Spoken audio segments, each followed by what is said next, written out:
gal kažkuris turi pasidalinti, kokie kiekvienam buvo iššūkiai, nes aš truputį pasidalinau.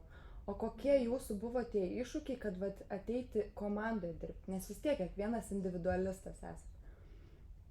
Užleisiu vietą jums, o paskui pasakysiu. Na, nes. Aš dabar galvoju. Vyrišką jėgą apleisti.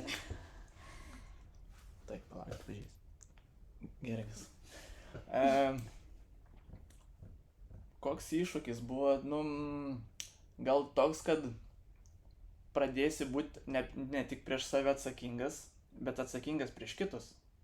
Ta prasme, tai tu turi tada didesnę atsakomybę prisiimti, nes jeigu pats kažko nepadarysi, tai čia tavo problema yra, bet jeigu kažko nepadarau, jau prieš 3 jau kolegas esu, jau kažkas negerai. Ypač Dovilė pasakysiu.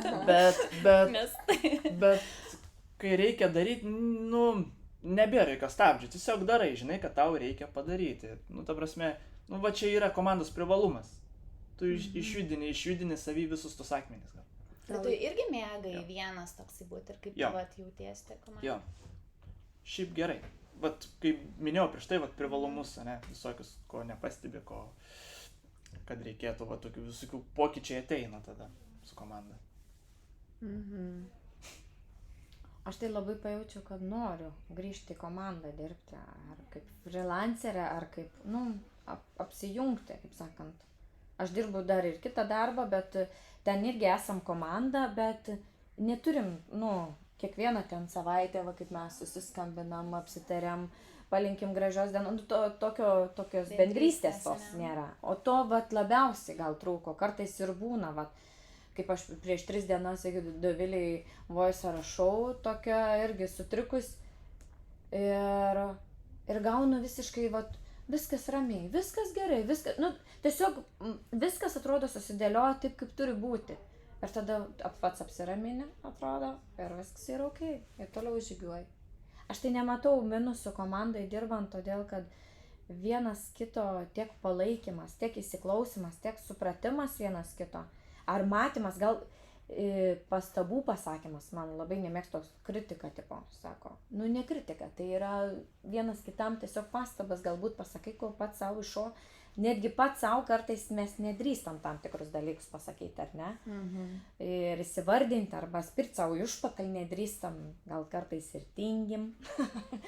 Tai, o kai kitas paspardo, jau tada yra atsakomybė, ką Ernestas minėjo. Tikrai jaučiam tada atsakomybę ir neturi kur dingti.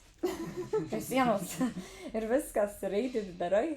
Čia daugiau girdžiu net pliusų, negu kad kažkokių keblumų ar iššūkių, nes man tai tikrai buvo tų tokių iššūkių, sakau, kad ir dirbti komandai, ir išklausyti tą man kritiką, ne? Aš tai priemu kaip kritiką, nes iškart gaunasi, kad kažką vadinasi ne taip darau. Nors čia nėra kritika, tai yra realiai palaikymas, kaip tik pasakymas ir parodymas, kas galėtų būti geriau. Bet tai tas man ir buvo toks iššūkis asmeniškai, kad su tuo pačiai susidorot, pačiai viduj. Tai aš tuo labiau noriu išgirsti iš jūsų dar, kas tas viduj, koks buvo tas grinai vidinis iššūkis jūsų.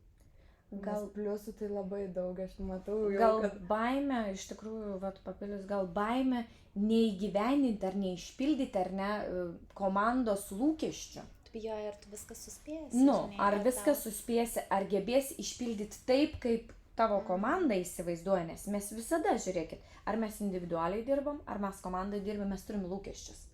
Ir kiti žmonės deda lūkesčius. Jeigu mes turim klientą, tai irgi iš jo yra lūkesčiai. Ir svarbiausia, kad susikalbėti. Ir galbūt baimė, kad gali neįgyvendinti tą, ką galbūt kiti kaip tave mato. Man tai iš tikrųjų didžiausias iššūkis yra tai, kad kaip išeiti iš kontrolės ir to tokio darbų delegavimo, nurodinėjimo ir kaip, nes aš, čia man tikrai yra iššūkis ir bet kad judėtų viskas į priekį ir tas labai norisi kurti tą atmosferą, kad aš tikiu, kad aš tai aš manau, kad aš tai sugebėsiu ir mes visi kartu sugebėsim, kad sukurti tokią atmosferą, kur kiekvienas pats jaučiamės ir laisvas klysti, ir laisvas išsakyti savo baimės, ir kiekvienas save motyvuojantis daryti, kad kiekvieną dieną vat, galėtumėm savęs paklausti, o ką aš galiu padaryti šiandien dėl savęs, dėl savo svajonės, dėl to tikslo ir ką galiu padaryti bendrai dėl komandos.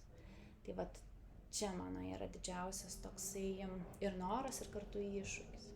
Bet ten, kur tie iššūkiai didžiausi, tai ten ir kilimas toksai aukščiausias gaunas. Nes ir pasieksim tada tiek mes daugiau, tiek žmonės, kurie ateis į mūsų ratą, vat, ar klientai mūsų, ar vat, visi šitie, kurie prisilies prie mūsų, prie kurių mes prisiliesim. Ne? Taip. Iškart aš tokią ramumą pajutau. Aha, man irgi, žinai, tokia ramybė ir toks netgi kažkoks gal užsisvajojimas, gal ten netgi, žinai, kaip būna verslo pradžioj beveik kiekvienas, žinai, tas susiduria kartu su jauduliuku, bet ir kartu tą tokią svajonę turi, kaip aš mėgstu vadinti tą saulę tokią, kad vat, po 3 ar 5 metų aš būsiu, va taip, ar save įsivaizduoju ten tokioj vat, pozicijai. Ir vat, man irgi atrodo, kad tai yra toks vat, kaip ir verslo startas ir kartu ir mes patys va, dabar susidurėm naujai su tuo, ar ne? Su to kartu ir šiek tiek tokia prisiliečiam prie tos svajonės. Nors atrodo, nors atrodo, juk darom tai jau turbūt ne vienerius metus visi, ne kažkur tose srityse, sakykim.